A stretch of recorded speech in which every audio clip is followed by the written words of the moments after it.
안녕하십니까. 대창업사관학교 차상호 소장입니다.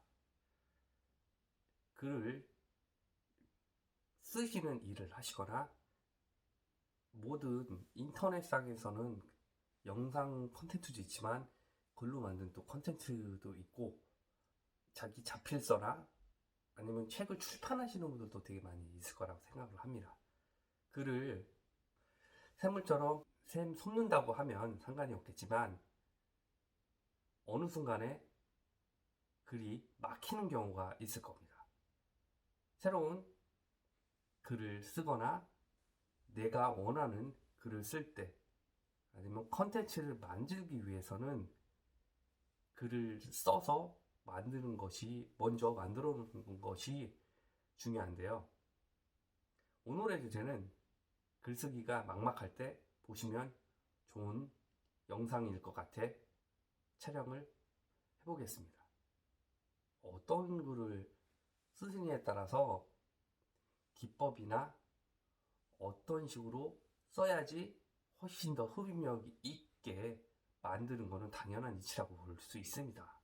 어떤 식으로 해야지 글쓰기가 막막하지 않고 쭉 연결되게 재밌게 쓸 수 있을까요? 이 컨텐츠를 만들기 위해서는 많은 글들을 수집을 해서 저 나름대로의 또 새로운 창작물을 만들기도 하는데요. 오늘은 제가 사용하는 방법을 몇 가지 알려드리려고 합니다. 인터넷에 많이 떠도는 나와 비슷한 컨텐츠가 되게 많이 있을 거라고 생각을 합니다. 컨텐츠에 글을 보시고 한 개가 아니고 안 돼도 한 20개 정도를 보시고 나만의 생각을 녹여내는 것이 중요합니다. 그러면 나만의 새로운 글이 탄생하는 거니까요. 나와 비슷한 컨텐츠의 책을 보라는 겁니다. 그 책을 한 권 보기 위해서는 길게는 한 달이 걸릴 수도 있고 짧게는 2, 3일이 걸리는 분들도 있을 텐데요.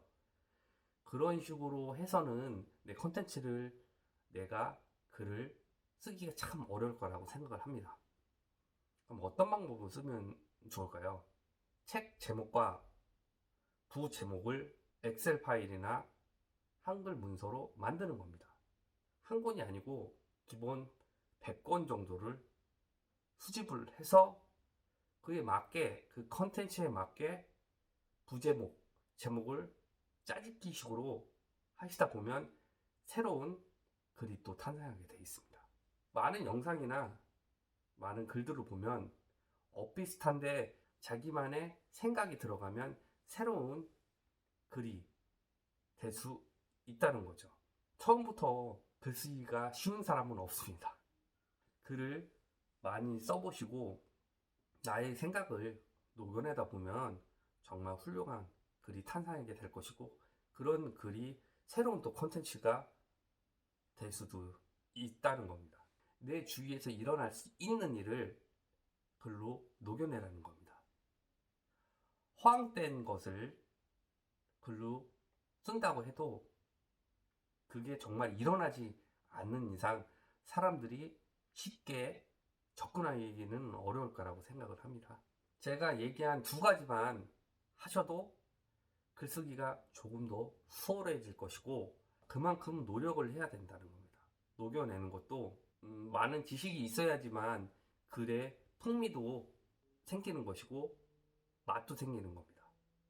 부가적인 이야기와 많은 살이 붙음으로써 글이 더 재밌어지는 거니까요. 글을 쓸 때는 처음에 주제, 부제로 나눠서 다른 데로 빠졌다가도 다시 내가 원하는 그 주제로 갈 수 있게끔 주제만 정하지 말고 부제도 같이 정하는 게 좋습니다.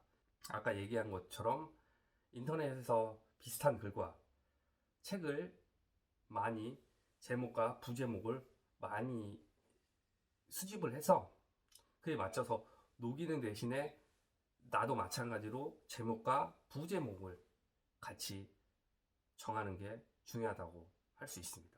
부제목 같으면 한 가지가 아니고 세, 네 가지 정도를 인용을 해서 하시는 것이 중요합니다. 오늘은 글쓰기가 막막하시는 분들을 위해서 제가 촬영을 했는데요. 이 영상을 찍으면서 알고 있는 지식과 알지 못하는 지식, 어딘가에서는 들어봤고 어디 영상에서는 또 보셨을 거라고 생각을 합니다. 하지만 저만의 생각이 녹여져 있기 때문에 저만의 새로운 동영상이 탄생한다는 겁니다. 똑같은 물건이나 똑같은 말이라고 해도 어떤 사람이 어떤 식으로 해석을 하고 어떤 식으로 이야기에 따라 맛이 틀려지시지, 여러분들도 여러분들의 새로운 글쓰기에 성공하셨으면 합니다. 이상 대창업사관학교 차상호 소장이었습니다. 감사합니다.